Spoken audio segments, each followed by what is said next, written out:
Good afternoon, everybody. This is Lainey from Hilltop Home Place. Just a quick update to let you know kind of what's going on, what got accomplished in the last couple of days before we move in. And once again, I can say that I did not do this by myself. Matter of fact, one particular thing here I didn't do at all.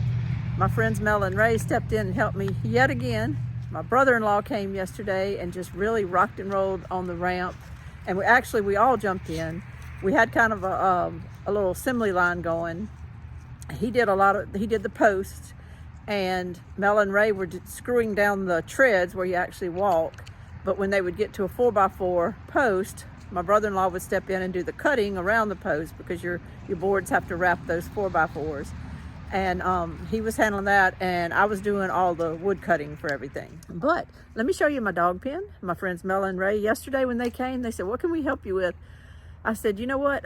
I've got to get my dog pen winterized for this big storm coming." I've had tarps over it, and that has not worked out. It's kept them dry, and it's kept them warm from wind, but that leaky roof that's over them. Let me just show you. It's easier sometimes to just show you than it is to talk about it. Hold on just a second.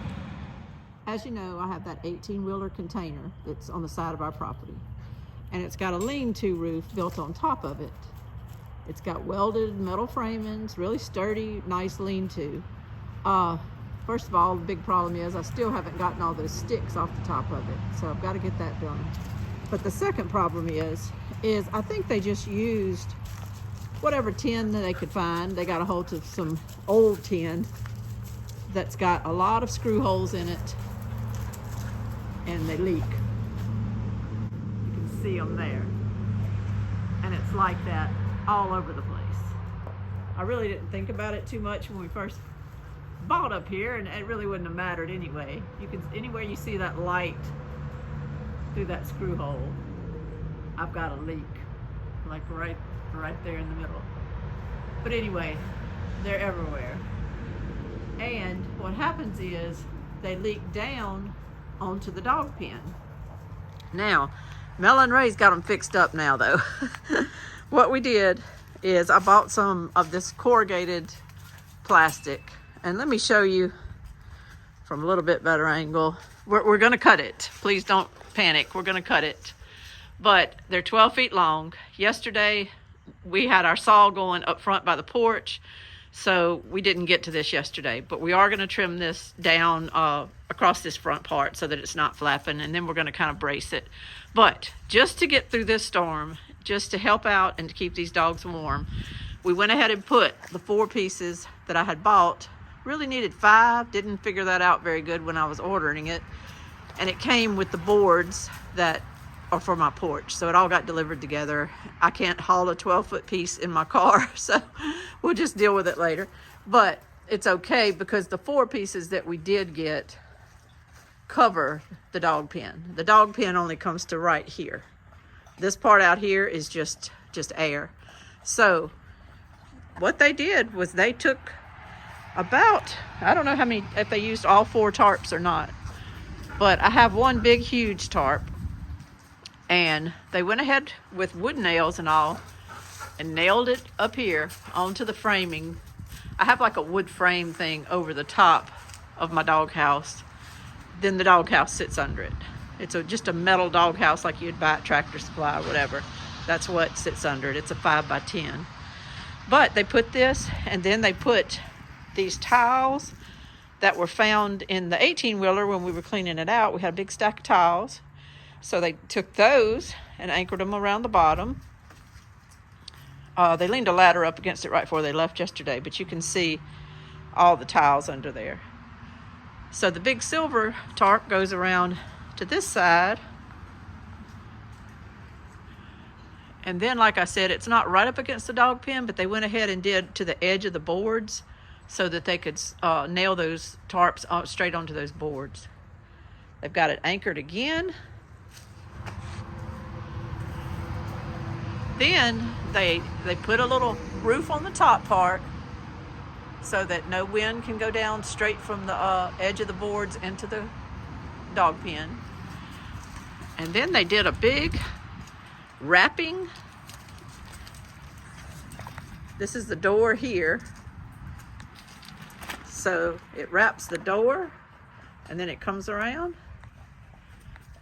and ties off on this side of the metal. And so I think it's going to keep the dogs good and warm. If you go inside here, how many people take you in their dog pen? They have a little kennel, and I bought some blankets a while ago, and I'm fixing to put those in there for them. That's that extra little area over there. That's where I used to have the dog food and all sitting, but Mel and them pulled it out to where it sits right there right now, so I can get to it without having to fool with any tarps. So they'll stay now dry as a bone with this corrugated metal above them. Now here's their pen. If you look straight this way, straight at a right angle to their pen, that is due north. That's due north. Straight behind this container is due west. From what I gather, this Arctic blast that we're going to get is blowing in from the northwest. So that's a good thing as far as protection for my dogs, because this 18-wheeler container will serve as a really good windbreak. And now I know it's going to get pretty rough, I think. I don't know. You never know what the true thing is, but you have to prepare for the worst and hope for the best. But I do feel that with what may happen, these dogs are in the best spot in my property that they can be. They've got this roof over their head. They've got the 18-wheeler container behind the cage. And then behind the 18-wheeler container, there are some trees, brush, and you can see that the neighbor's property has a lot of trees and a lot of brush going back down the hill and into their field. And so I think that'll help to block a lot of this. So it's just, it is what it is. And I think that, that as long as we're knocking that wind off of them, as long as we're giving them a little place that's kind of compacted and they can keep each other warm, that they'll do pretty good. My wood pile's definitely shrinking. As a matter of fact, that's pretty much my wood pile. Those things, that's all the things that are kind of going to be for the railings. This right here is just scraps, except for that board right there. I'm fixing to use it for that last little part of the ramp. But most of the other is just scraps, so that's not really truly my wood pile.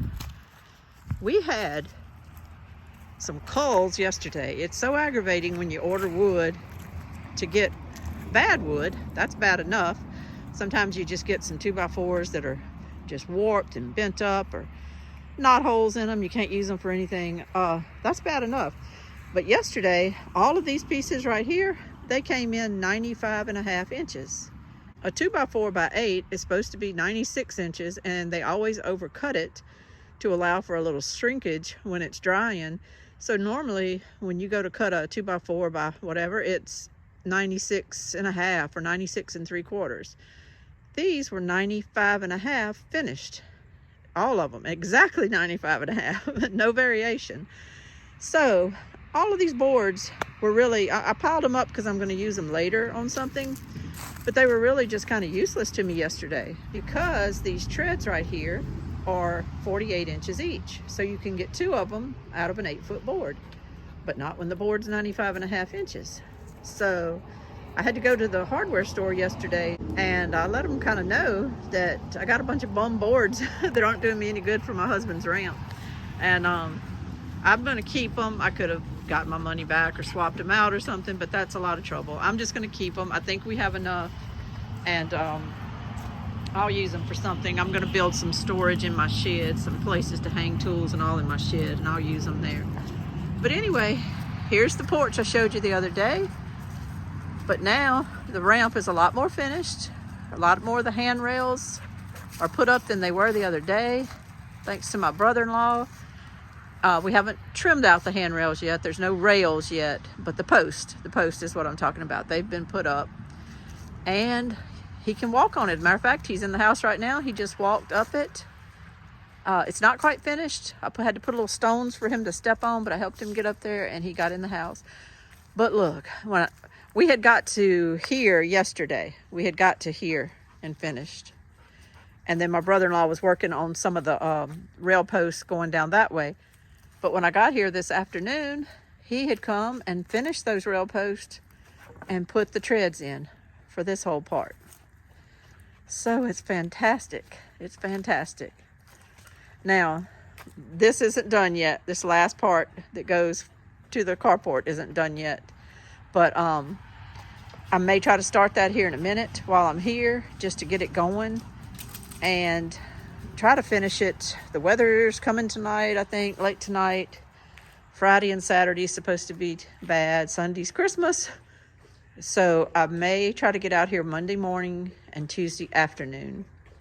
And when I say may, I have to. I have to, because our movers are coming Wednesday. Wednesday morning, they're going to load up at our storage shed, and they're going to come up here. So I have to get this part of the ramp finished. It has to be done by the time they get here Wednesday. Now, the reason that I'm going to try to come out here Monday morning and not again to Tuesday evening is because I had told you not too long ago on a video that my sweet friend, who I've been friends with for 42 years, plus a little bit more. We weren't really friends until the beginning of high school, but we knew each other from junior high on. But she has suffered the last 10 years with frontotemporal dementia. It has been a journey that I never thought I would go on with anyone. It was definitely a journey I never saw coming for Debbie. I just didn't see that coming. I don't think anybody that knew her did. And it's still a mystery to me in a lot of ways. But she succumbed to that illness Tuesday. I had told you right after Thanksgiving that we had gotten a call saying hospice had said it could be days. Well, Debbie's days kind of turned into weeks.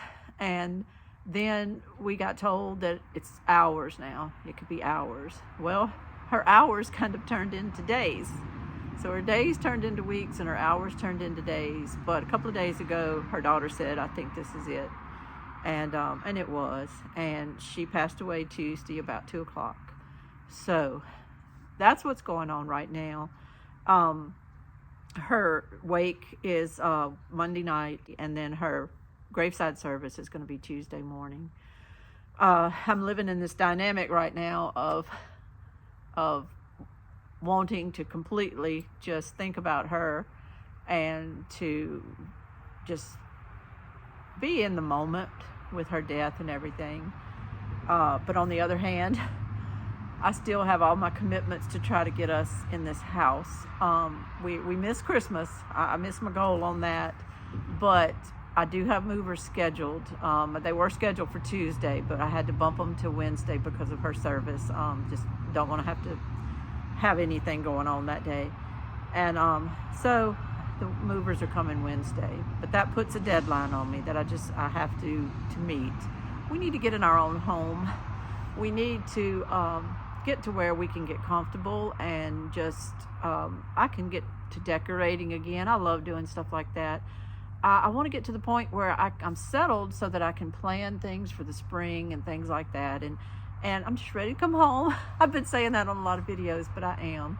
And I also feel like once I get here and I start unboxing my photo albums, my memories, and things that are sitting in a sterile storage shed right now, I feel like Debbie and I are going to have a lot of time together. I'm going to be looking at things and reliving things and thinking about things. And I'll be able to grieve and do it in my own way at my own home. And so right now I'm just kind of plugging along day by day, kind of balancing this world I'm living in, where I'm having to worry about boards and how many size 3 screws I need, and also knowing my friend was at near death. And it's been an odd situation. And I feel like sometimes my emotions have been a little, start to cry over utilities and things like that. But that's because I've had those other stressors going on in the background of my life. Not to mention, the situation we had around Thanksgiving. That was a pretty tragic situation in our family. And it's been a lot. It's been a lot. But God is good. God is so good. I keep thinking of this story that I heard a long time ago. It's a story that was told by Kitty Cleveland. And it's not really a story, it's actually their life. And she told it in an interview one time, and it has stuck with me since then. And now I'm kind of living the dynamic of what she was talking about. She is a beautiful, beautiful singer. You can Google her right now. All of her music will come up. You can order CDs or whatever people do these days. But she is an absolutely beautiful singer. Her Christmas music is something to behold. She's just a lovely, lovely human being. She's from Louisiana, so that's why I know her name really well, because I'm also from Louisiana.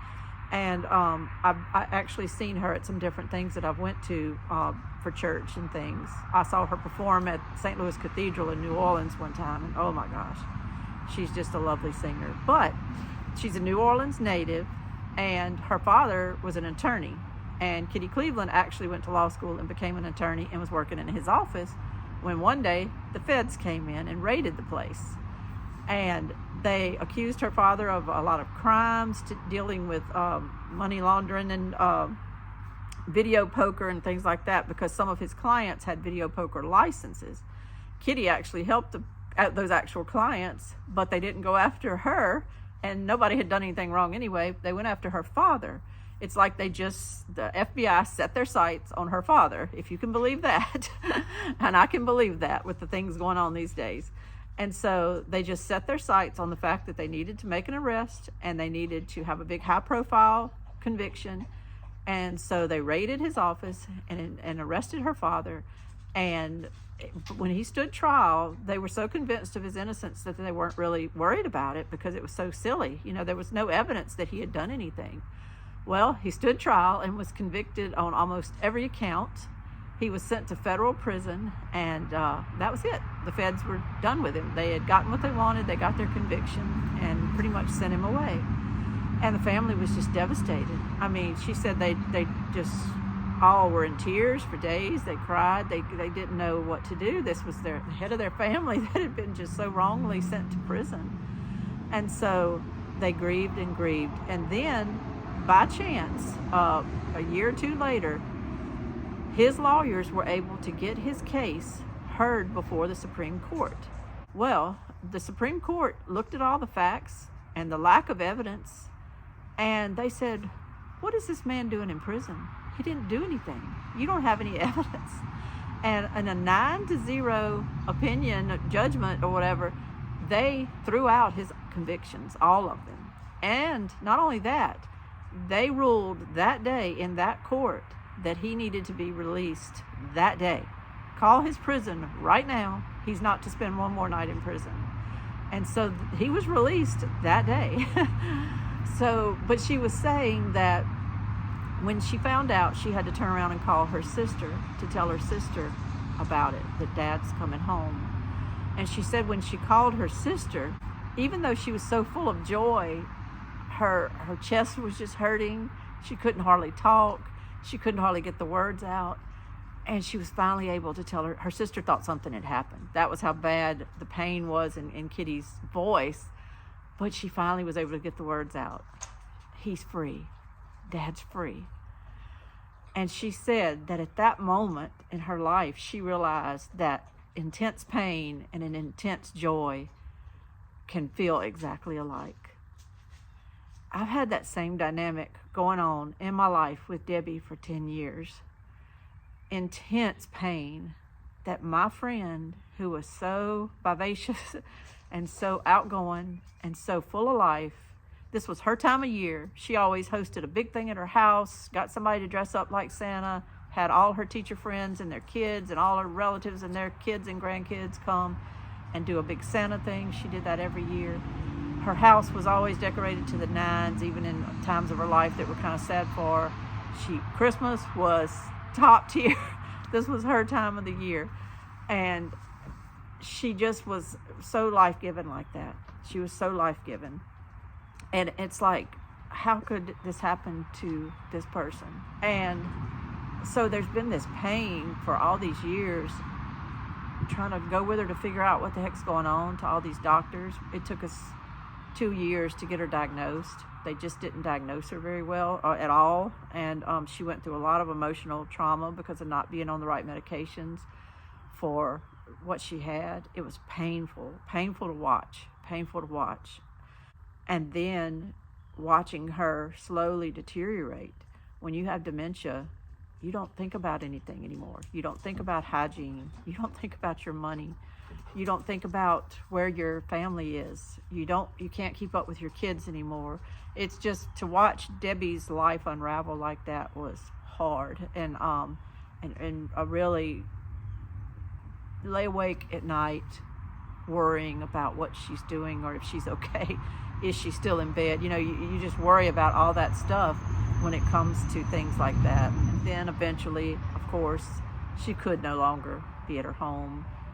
She couldn't take care of herself. She was having a lot of seizures, and she ended up in a nursing home. The pain of her diagnosis was intense, and it was hard to bear. But then again, there was a side of me that was joyful, because I knew that when she finally went down and when she passed, she was going to be free.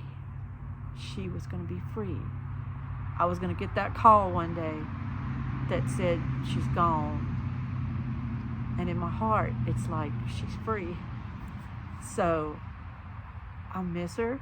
I have intense pain of that, but she's free. And so I have that joy.